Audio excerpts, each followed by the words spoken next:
Hey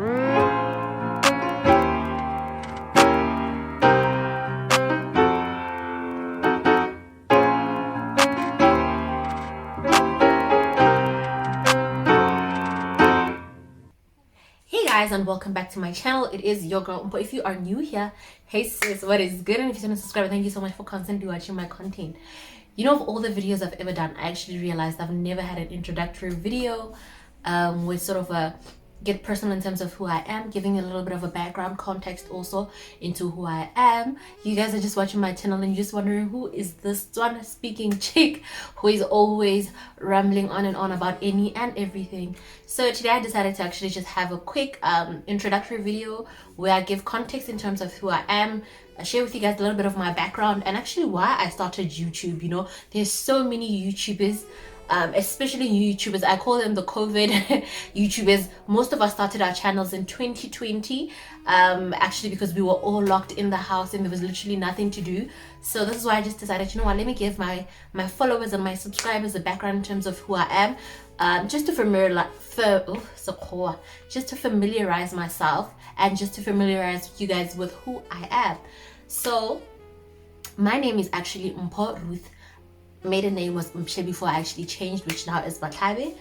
My nickname is Utsile. So most people growing up, or even people who grew up or I grew up around, they normally call me Utsile. Utsile is actually not my real name, guys. It's not on my ID. It is actually a nickname. To this day, I don't really know how I got that nickname. I need to actually ask my mom.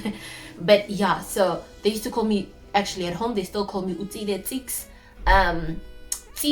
You know, so yeah. But I think the other reason why I was not called Mpho is because my aunt's name is Mpho. So imagine two Mphos in the same household. It could get a little chaotic. So yes, that's naturally who I am. Those are actually my ID names. I was born in Jericho. Jericho is a small village outside of Brits, just after Maboloka, Madinyane, and then there's Jericho. So naturally I am a village girl. I think that's why I've got a very simple demeanor. I'm a very simple person, very straightforward also. Okay, not really straightforward, I don't want to lie. Yeah, so how did I grow up? I grew up in Jericho. I used to live with my grandmother and my cousins and my aunt. So I actually have a big family. Not, anyway, big is relative, but to me it was a big family. There was always somebody in the house. So I think to this day, that's why I like being alone, but I don't really like being alone because I feel like growing up there was always someone around. So let's go Jericho. I'm naturally a village girl. I've lived a little bit of everywhere. When I say a little bit of everywhere, I've lived in Joburg before now. I've lived in Pretoria, and okay, let's start with where I started school. So I started school here in Joburg at IH Harris, which is in Doornfontein. My parents and I used to live in Johannesburg for a little bit. Then we moved to Pretoria, and in Pretoria I used to attend Brooklyn Primary. I attended Brooklyn Primary from grade 2 until grade 4. So at that time we lived between Atteridgeville and Mamelodi within those 3 years. So kinananyana spitorinyana. I'm a little ghetto wise, but also I think I fit in anyway because I've moved around quite a bit. Then after that, I went back to Northwest when I was mid-grade 4, I think. That's when I started Go Lighthouse. Lighthouse being a Christian school in Brits. So it was a private school. To be honest, when I started at that school, I was bullied quite a bit. I don't know why I was bullied. Maybe it's because I was tiny, but also because I wasn't familiar with anyone. And the funny part is I was bullied by the shortest girl. Like, thinking about it now, I'm just like, I get angry at my younger self because I'm like, but how? Because she was so tiny, you know? Yes, so I was picked on quite a bit about everything. I was picked on because Jericho, which was a village. At that time, I think there was 3 of us or 4 of us who used to come from Jericho and attend that Christian school. So they would constantly, like any given moment, they would constantly, oh, by the way, just to give a little bit of context, when I say there was only 3 or 4 of us, I'm not saying in all of the village. There were like other private schools, but at my particular private school there was only 3 or 4 of us who went to this particular Christian school. There wasn't like a lot of us. Only later on was there a lot of us. So when we started, they used to pick on the fact that we are from the village. They would pick on the fact that, or they would say things like, oh, you guys have to wake up at 3 a.m. just to make it to school at 7:30 and all of that. So they naturally just used to pick on us. So actually it was so annoying. Growing up, I actually thought it was like the worst thing that I came from a village, because literally any opportunity given, they would literally remind us. But I think I am who I am now because of that, you know. Anyway, so growing up, I was someone who was a little bit of an academic. Why? Because I associated myself with the smarty pants, you know.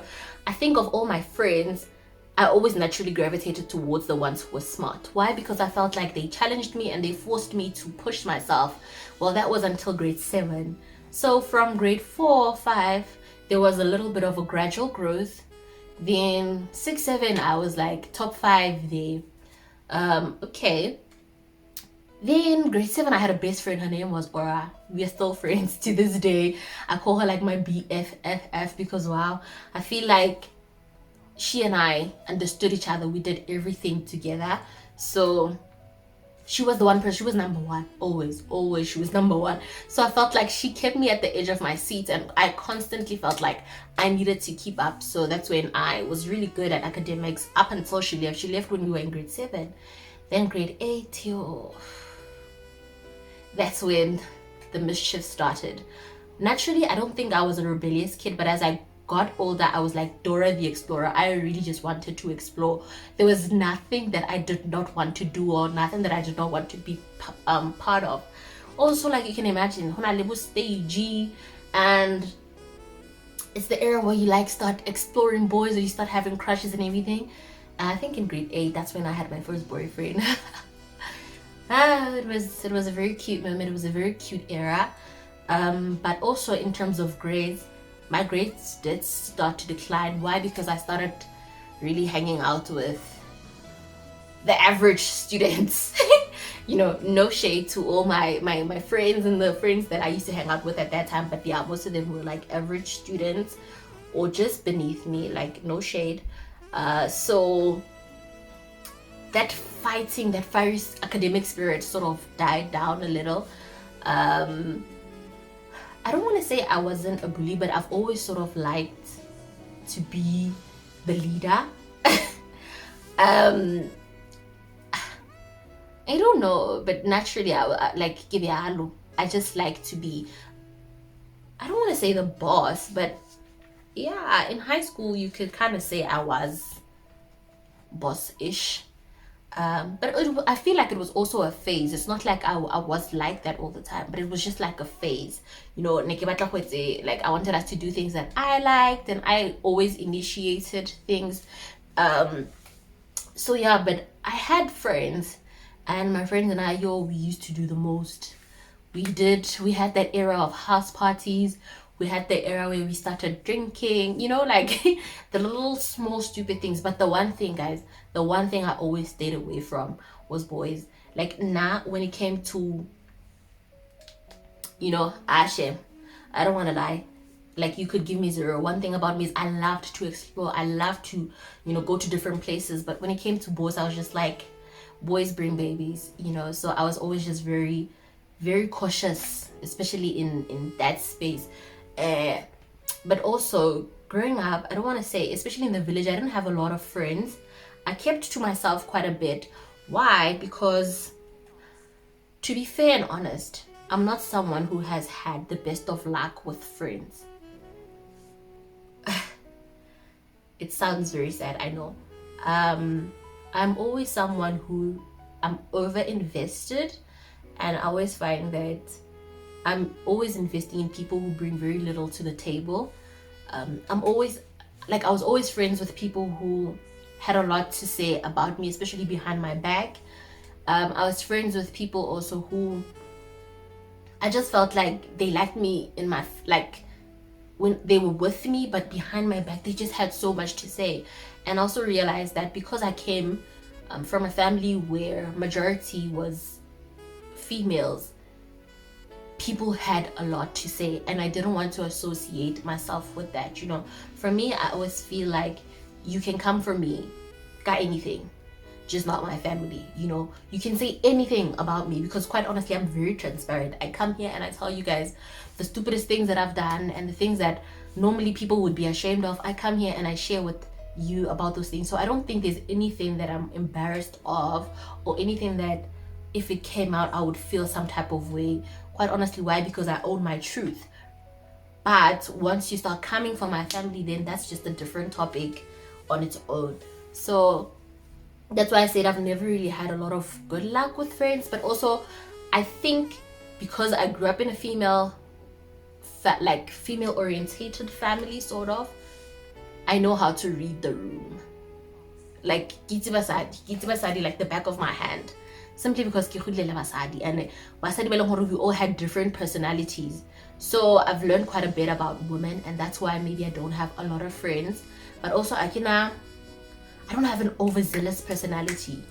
I always say I am a mixture of an introvert and an extrovert. So I'm not very I get out there. But also I'm very particular about the kind of friends that I want to keep. I don't like to keep friends who are, I don't want to say losers, because that sounds really horrible, but if you didn't have a sense of direction, I felt like you would delay me, or you would actually encourage me to do things that I did not want to do. So I'd rather not keep those kind of friends around me. Yeah, so I actually was like that. So go hi. If you ask a lot of people around, people will say I'm stuck up, or I'm whatever. Everyone has their own opinion, but it doesn't really matter, because at the end of the day, I've always known what I want. I've always gone after what I wanted, and if I felt like you won't bring anything to the party, there was no need for us to be friends. I wasn't going to have a whole lot of friends just for the sake of having friends. But otherwise, in terms of stage, your shame, I went through a lot. I put my mom through a lot. So if she didn't get gray hairs then, maybe that's why she's so soft with my brother, because I put her through. I made her jump a few hoops, hey. But it's only by the grace of God that I turned out the way that I did, because I was a rebel and a half. So yeah, I attended Lighthouse. Lighthouse was a school that started from crèche up until grade 12. So you can imagine, I went to the same school from grade 4 up until matric, which I finished my matric in 2013. So 2014, I moved to Joburg. 2014, 15, 16, I was at UJ and I was doing my BA. And I was living in Soweto, so I went to Soweto campus. Living in Soweto was an experience on its own, if I'm being honest. But it was fun, I think it taught me a lot about myself. Input a lot. I was a village girl. Next to say, it's like everything is very fast paced, and if you sleep in, they will mug you, or something bad will just happen to you. So it just forces you to open your eyes to different realities. But it also opened my eyes to the opportunities that exist. I think if I had not left my village, I'd still be very confined, but now that I came to Joburg, your input it just shows me like your dreams are valid. You can literally achieve anything that you want. This is when they say this is the city of gold. Like, I know petrol and everything is expensive, but guys, this is the city of gold. This is where everyone is pushing some way, one way or another. Like, who busy? Everyone is just on a hustle. Everyone's trying to make something of themselves. So that's why I loved Johannesburg. So I've been in Joburg since 2014 up until 2022 now. Do I see myself living elsewhere? I think so. I think I would like to move to another province, maybe in Mpumalanga or Eastern Cape or something. I feel like a different environment would be like really good. I need a change of scenery. I've been here for almost 10 years. And I think there just aren't enough opportunities for us now in Joburg. So it's only fair that I start exploring or playing around with the idea of going somewhere else. So right now I'm currently doing my BA honors. School, like I said, I've always loved school, if I'm being honest. And I don't want to say I hope to make it big. For me, what would make a meaningful life is just to be happy and content with whatever it is that I'm doing, to live within my purpose. You know, I think that's the one thing I always pray for, is to be able to live within my purpose and to serve, because I feel like my purpose is that somehow I have a passion for working with people. So I think somehow to serve is my passion in life. So yes guys, that's a little bit of who I am. Oh, and I told you guys, why did I start my channel? So before I even forget, the reason I started my channel was I had a story to share, which was the first video that I had up on my channel, which was about my abusive relationship. A lot of people can relate.